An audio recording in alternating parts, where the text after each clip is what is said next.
안녕하세요, 가치남입니다. 5월 20일 수요일 국내 증시가 마감이 되었습니다. 오늘 코스피의 경우 0.46% 상승해서 1989포인트에 마감이 되었고요. 코스닥 같은 경우에는 무려 1.78%나 상승해서 708포인트로 700선을 돌파한 것을 알 수가 있습니다. 특히 오늘 같은 시장에서는 코스피보다 코스닥에서 크게 시세가 나왔다, 이렇게 말씀드리고 싶고요. 오늘도 외국인이 소폭이라도 우리 국내 증시에 들어왔다, 이렇게 말씀을 드릴게요. 뿐만 아니라 코스닥에도 외국인과 기관이 동반 순매수세를 보여주면서 오늘 코스닥 지수의 700포인트 돌파를 견인하지 않았나, 이렇게 생각을 해봅니다. 자, 지금 차트는 코스피 종합주가 지수의 일봉 차트예요. 지난 코로나 사태 직전에 2200포인트까지 올라갔던 지수가 1400포인트까지 떨어졌죠. 그리고 어느새 이렇게 꾸준히 올라가서 1900포인트까지 돌파를 했습니다. 하지만 1900포인트에서는 2000포인트를 넘는다, 넘지 않는다, 이런 의견들이 굉장히 팽배했죠. 하지만 5월 20일인 오늘 시점에서 체크를 해보면 1989포인트로 거의 2000포인트까지 근접했다, 이렇게 말씀을 드리겠습니다. 자, 그래서 저는 외국인과 기관이 어제와 오늘처럼 매수세가 조금만 더 들어온다면 5월 마지막 주 가서는 우리가 2000포인트를 한번 터치하지 않을까, 이렇게도 생각을 해보고요. 그리고 우리가 가장 많이 매수한 삼성전자 종목 같은 경우에는 오늘 5만원에서 마감이 되었죠. 어제 비교적 대형주 위주로 큰 상승이 나오다 보니까 오늘 같은 경우에는 코스닥 위주로 관심이 가고 집중이 되었어요. 그렇기 때문에 비교적 삼성전자라든지 대형주 위주로 보합세의 흐름이 이어졌다, 이렇게 말씀을 드리고요. 카카오나 네이버 같은 경우에는 어제 비교적 쉬어가는 포지션이었죠. 그렇다 보니 오늘은 상대적으로 삼성전자와 다르게 크게 달릴 수 있는 하루가 되었다, 이렇게 말씀을 드릴게요. 자, 일단 여러분들에게 말씀드리고 싶은 내용은 지금 여기 코스피 차트 있죠? 코스피 차트를 확인해 보시면 전 고점이 2277포인트예요. 그리고 전 저점이 1439포인트인데 하락률만 놓고 본다면 고점 대비 37%가 내려왔어요. 이번 코로나 사태 때문에. 그리고 반대로 코스닥 같은 경우에는 전 고점이 600 후반이었죠. 그리고 전 저점은 419포인트인데 하락률을 계산해보면 약 41% 정도 돼요. 코스피와 코스닥 모두 이번 코로나 때문에 크게 하락을 보였지만 상대적으로 코스닥이 조금 더 하락이 나온 것을 알 수가 있어요. 하지만 반대로 다시 상승을 할 때는 코스피보다 코스닥이 더 빠르게 상승하는 것을 알 수가 있죠. 이렇게 포지션을 보일 수밖에 없는 이유가, 일단 코스닥 같은 경우에는 코스피에 비해서 시가총액이 낮고 거래 대금이 작아요. 그렇다 보니 상대적으로 코스피에 비해서 조금만 자금이 더 들어오게 된다면 종합주가 지수는 더 크게 상승할 수 있다는 거죠. 자, 예를 들어서 한번 말씀드려 볼게요. 우리가 운전을 하는데 일반 승용차를 운전할 때와 옆에 트럭이나 버스가 있어요. 이 두 가지를 놓고 비교하게 된다면 버스 같은 경우에는 승용차에 비해서 출발이 늦죠. 그리고 정지할 때도 승용차에 비해서 정지 거리가 길단 말이에요. 그만큼 무거운 종목일수록 움직임의 변화가 둔할 수밖에 없어요. 그래서 코스닥 같은 경우에는 상대적으로 하락할 때도 코스피보다 더 많이 하락했지만 반대로 상승이 나올 때는 지금 코스피보다 더 큰 상승이 나오고 있다, 이렇게 이해를 하시는 것이 좋을 것 같습니다. 자, 그러면 긍정적으로 한번 여러분들에게 말씀드리면 지금 코스닥 같은 경우에는 코스피에 비해서 상대적으로 더 크게 상승이 나왔죠. 그럼 앞으로는 이제 코스닥보다 코스피에서 더 큰 상승이 나올 수 있는 여지가 있다, 이렇게도 우리가 해석을 해볼 수가 있습니다.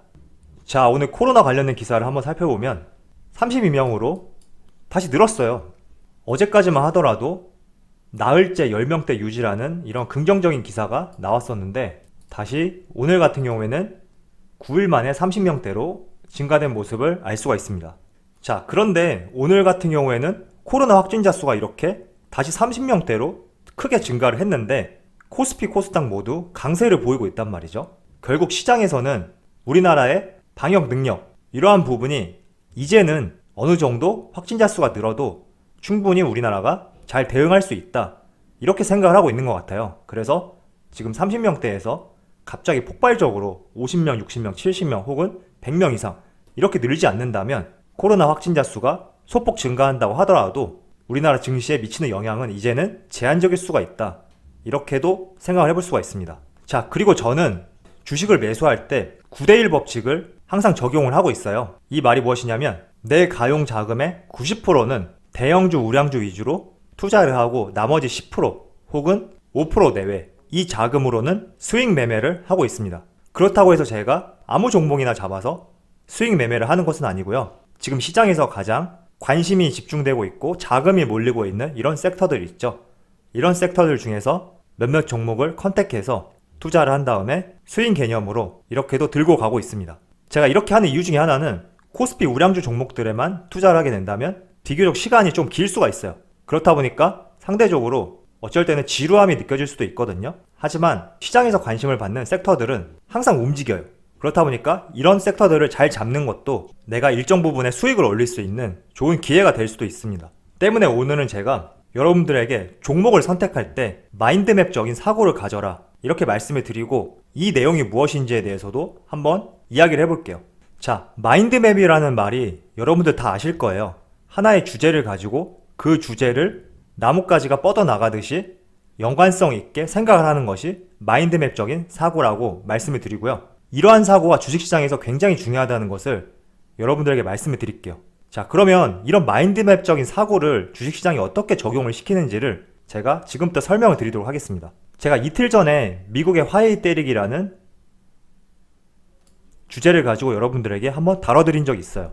많은 분들께서는 뉴스 기사를 통해서 미국이 화웨이를 제재한다 이 기사를 접하고 그냥 여기서 생각을 끝내시는 분들이 많아요. 하지만 우리가 주식을 투자한 입장에서는 조금 더 생각을 확장할 필요가 있고 이렇게 생각을 확장하다 보면 종목을 볼 수 있는 눈이 생길 수 있기 때문에 이 부분이 굉장히 중요하다고 말씀을 드릴게요. 자, 일단 이렇게 미국의 화웨이 제재라는 관련된 기사가 며칠 전에 나왔죠. 그럼 여기서 우리가 한 번 더 생각을 해볼 수 있는 거죠. 자, 미국이 화웨이를 제재하게 된다면 삼성전자에는 긍정적인 부분과 부정적인 부분이 있겠죠.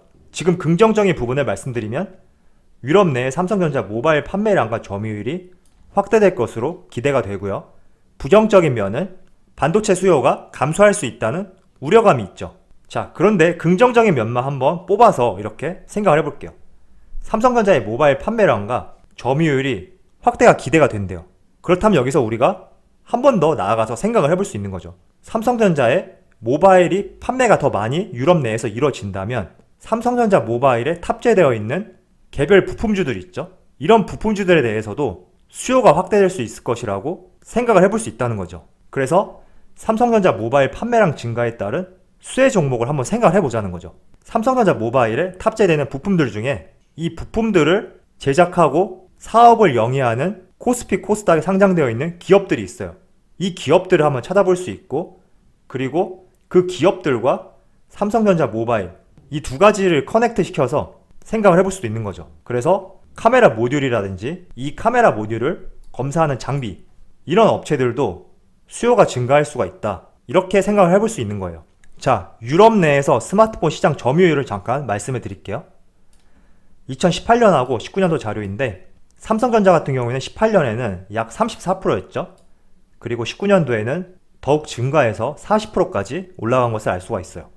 하지만 경쟁 상대인 화웨이 같은 경우에도 20%대까지 삼성전자를 크게 위협하고 있단 말이에요. 그런데 미국에서 화웨이를 제재하게 된다면 유럽 내 시장의 점유율도 화웨이는 더욱 떨어지겠죠. 반대로 애플이라든지 다른 기타 국가들의 모바일과 삼성 이런 기업들의 유럽 내 스마트폰 시장 점유율은 더 상승할 수 있겠죠.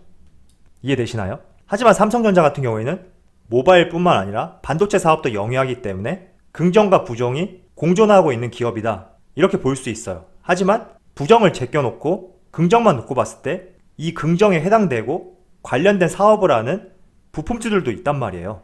그래서 우리가 이런 부품주들을 찾고 투자를 하게 된다면 코스피 우량주 종목들처럼 장기적이진 않더라도 중단기적으로 스윙을 통해서 수익을 실현시킬 수도 있다는 것이죠.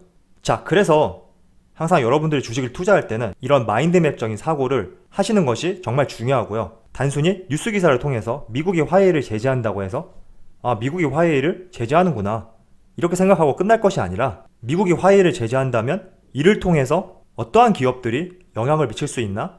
이런 것도 생각을 해보고 이 부분에 있어서 어떠한 부분이 부정적이고 긍정적으로 해석이 될 수 있나? 이런 것도 생각하시면서 접근하신다면 여러분들의 사고가 굉장히 넓어질 것이라고 생각을 합니다. 자, 그래서 제가 여러분들에게 조금 간단한 주제로 마인드맵적인 사고의 예를 한번 들어보도록 하겠습니다. 자, 이번에 코로나 바이러스가 2월 달부터 지금까지 계속 이어지고 있죠. 그리고 이 바이러스로 인해서 지금 항공편이 제한이 되고 학생들의 개학이 연기되고 그리고 직장인들은 재택근무가 활성화가 되고 있어요.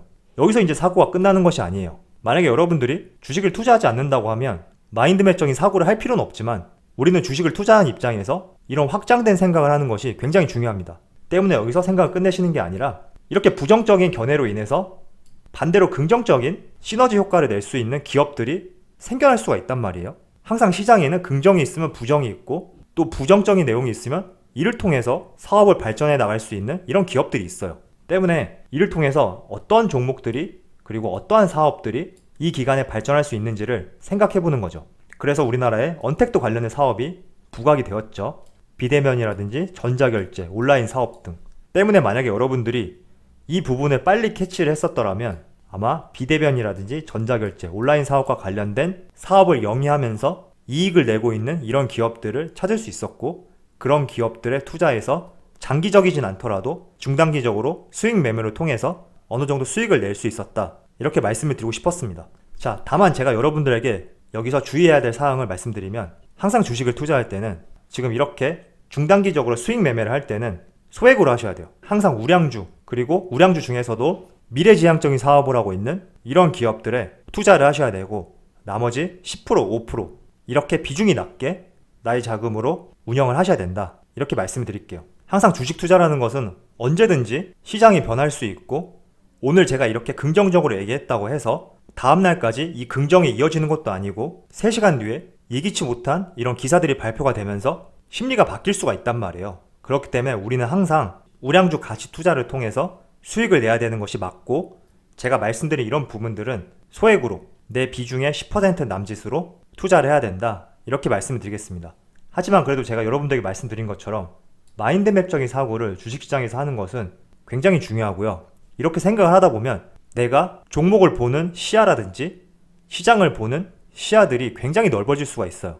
사실 이게 좀 어려워요. 왜냐하면 내가 모든 분야에 지식이 있는 것도 아니고 공부를 한다고 해서 알 수 있는 데는 한계가 있죠. 하지만 하지 않는 것과 한 사람과의 차이는 분명히 있다고 생각하고 있습니다. 때문에 이런 마인드맵적인 사고를 통해서 여러분들의 시야를 넓혀봤으면 좋겠습니다.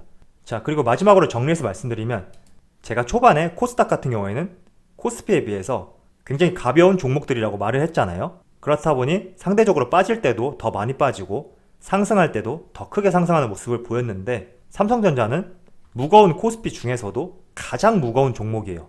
그렇기 때문에 5만원 혹은 4만원 후반 구간에서 종목을 들고 있는데 속된 말로 재미가 없다 이렇게 생각을 하시더라도 묵묵히 기다리다 보면 작년 말처럼 이렇게 지속적으로 상승할 수 있는 기회는 반드시 온다 이렇게 말씀을 드리고 오늘 영상 마치도록 하겠습니다.